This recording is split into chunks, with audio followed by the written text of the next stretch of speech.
Hey everybody, it's Carol Billing and I'm your teacher for the Education 202 traditional course. We're going to be meeting on Wednesdays at 11:30. We go to about 12:20. And the course is primarily focused on you doing your 30 hours of observation in a classroom. So that's primarily what the course is about, and that is most of your homework is doing those hours. In class, we're going to talk about what you're seeing, and then there's a summary assignment at the end, which is not hard. This is a 1-credit class, so I always keep that in mind when I'm creating any sort of coursework. Okay, the calendar is here, and this is sort of like your holy grail or something. It's your complete framework for the class. You can see the first 3 weeks of class. We'll meet 3 times, and during those meetings we'll cover these areas. Also handle any questions or challenges you're having with setting up your observations, because you get to pick the site, and if you know the teacher you want, you can request that teacher. If not, then I would work with the principal to request a good person to observe. Usually you need to go in saying, I'd like to observe a 2nd grade or 3rd grade. That's helpful because then they can pick out a teacher for you to observe.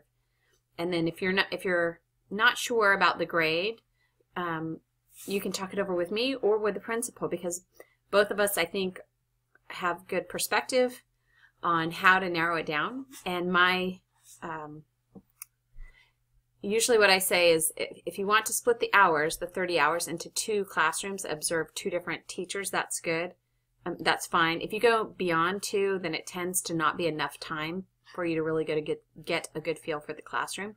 So I would say at most observe 2 teachers. So if you're not sure what grade, and it's as diverse as high school and elementary, you can set up observations at both schools and do 15 in an elementary classroom and 15 in a high school classroom. If you're pretty sure it's 3rd grade, then just do your 30 in 3rd grade. I hope that makes sense. And we can talk about it more in class, which is the beauty of the traditional class. I'll see you every week, and we can cover any questions you have.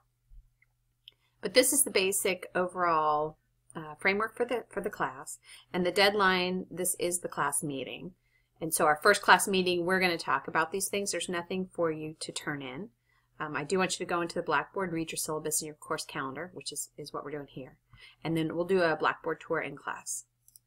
All right, there's a background check request in Blackboard I need you to complete. So the things in blue are the things you actually need to do in Blackboard. Otherwise, this item is what we're going to cover in class. That makes any, hopefully that makes sense. So the nice thing again is I can have you in class and say, for 3 meetings, do your background checks before they're due. And then you have 2 weeks here to set up your observations. So you really have the first 5 weeks to get things organized with your schools. And some students, it takes 5 weeks, and some students have it set up in 2 days. So if you can get it set up early and you want to start early, that's fine. You don't have to do exactly 1 through 8 hours here, or exactly the next 8 hours here.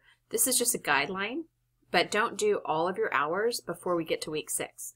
Because then we haven't covered enough in 201 for you to look for the things that we're studying in 201, because you don't have any more hours in the classroom. So it's better if you spread it out to do 5 or so hours a week, and then like maybe start it around week 4, 5, 6, somewhere in there, and then run it to be done by Thanksgiving break. That's kind of a nice time to observe this time inside here. And so these boxes are just the things we're going to talk about during those classes. And so in most cases we have 2 classes. Curriculum might take 2. Classroom management usually takes 2. And each person in the class tells me a little bit about what they're seeing in regard to this topic.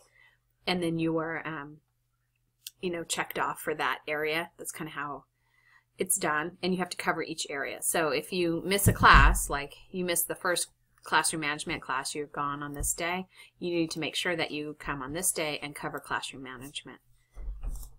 Okay. So that's kind of how it goes. It's not a super difficult class. Again, it's only 1 credit. At the end, we're going to collect the time cards, and then I will show you in class the field experience summary assignment. It's a PowerPoint that we all do 1 slide on. So it's not a homework assignment. We can usually do it in class or before class, between 201 and 202. So the homework in this class is the hours for the most part. couple of things up here, and that's it. Okay, I think that's enough for you to get a basic understanding of the course, and then we'll talk more when I see you next week. I'm looking forward to it.